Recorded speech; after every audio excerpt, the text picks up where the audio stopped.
రైతు సేతు ద్వారా మీ అందరికీ నమస్కారం. పత్తి సాగులో అసలు ఆ మొదటి 30 రోజులే అత్యంత కీలకమన్న విషయం మనందరికీ తెలిసిందే. అవును, భవిష్యత్తులో వచ్చే దిగుబడిని శాసించేది ఖచ్చితంగా ఈ దశ మాత్రమే. సో లేట్ చేయకుండా ఈ విశ్లేషణలోకి వెళ్దాం. మొదటి 30 రోజులే దిగుబడికి పునాది. ఇది కేవలం మాటల్లో చెప్పడం కాదు, అక్షరసత్యం. ఈ సమయంలో సరైన జాగ్రత్తలు తీసుకుంటేనే కదా చివర్లో లాభదాయకమైన దిగుబడి చేతికొచ్చేది. ఇక్కడ మనం వేసుకోవాల్సిన ఒక చాలా ముఖ్యమైన ప్రశ్న ఏంటంటే, అత్యంత సున్నితంగా ఉండే ఈ దశలో ఆ చిట్టి మొక్కలకు నిజంగానే సరైన రక్షణ కల్పిస్తున్నామా? ఎందుకంటే అవి మట్టిలో బలంగా నిలదొక్కుకోవడానికి ఇదే సరైన సమయం గాబట్టి.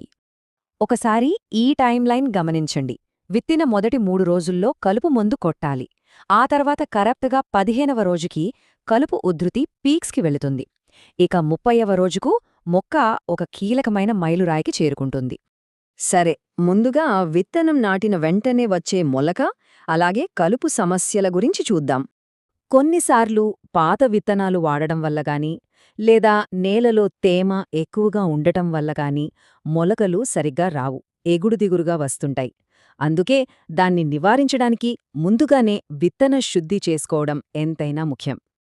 ఈ నంబర్ 15 ఉంది చూశారు, ఇది చాలా డేంజర్. ఎందుకంటే విత్తిన మొదటి 15 రోజుల్లోనే ఈ కలుపు బెడద గరిష్టంగా ఉంటుంది. కాబట్టి ఆ టైంలో మరింత అప్రమత్తంగా ఉండాలి.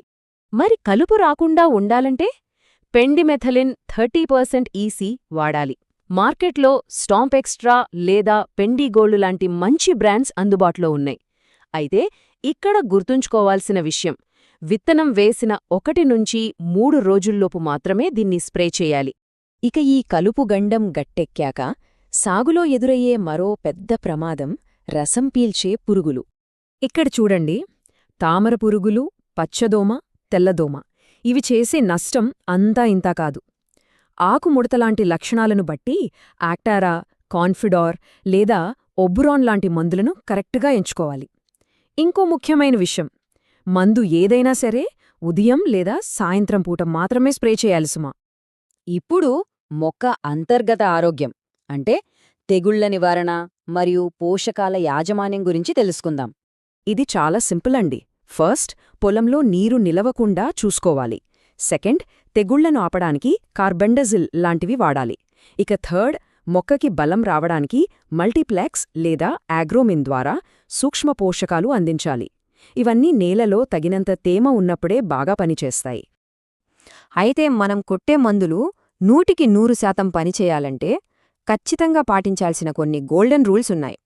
ఏ మందు పడితే ఆ మందును ఎవరినో అడిగేసి ఇష్టం వచ్చినట్లు కలిపి కొట్టేయకూడదు. ఆ డబ్బా మీదున్న సూచనలు తప్పకుండా పాటించాలి. అలాగే రోజూ పొలాన్ని గమనిస్తూనే ఉండాలి. ఏమాత్రం అశ్రద్ధ చేసినా మొదటికే మోసం వస్తుంది. సో ఈ మొత్తం విశ్లేషణ సారాంశం ఒక్కటే, పత్తి సాగులో మొదటి 30 రోజులు ఆ మొక్కలు ఎంత ఆరోగ్యంగా ఉంటే ఆ తర్వాత పంట అంత బలంగా ఎదుగుతుంది. మరి ఈ మొదటి 30 రోజుల సవాలుని సమర్థవంతంగా ఎదుర్కోవడానికి మన పత్తి చేను సిద్ధంగా ఉందా? ఒక్కసారి ఆలోచించండి. ఇలాంటి మరిన్ని వ్యవసాయ సమాచారం కోసం రైతు సేతు ఛానల్ను సబ్స్క్రైబ్ చెయ్యండి ఫార్మర్.